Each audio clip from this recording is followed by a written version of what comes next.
வேதம் சொல்லுகிறது, ஆதி அப்போஸ்தலர் காலத்தில் என்ன நடந்து தெரியுங்களா? தேவனுடைய வார்த்தைகள் பிரசங்கிக்கப்பட்டது.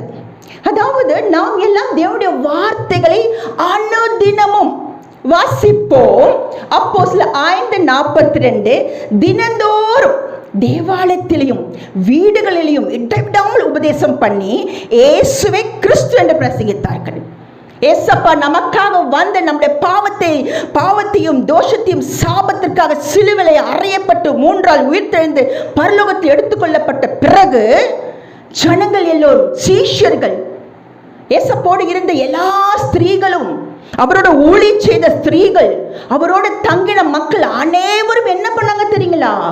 இவருடைய அதிசயமான உபதேசத்தை, இந்த புதிய உபதேசத்தை பிசாசு கீழ்ப்படுகிறது என்றால் அதை நடுங்குதுங்க.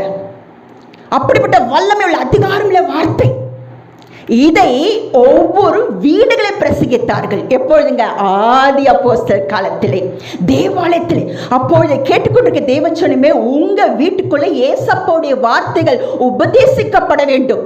உங்க பிள்ளைகளுக்கு, ஹல்லேலூயா, உங்க சொந்த ஜனங்களுக்கு, தேவ ஜனங்களுக்கு நீங்கள் பிரசங்கிக்க வேண்டும்.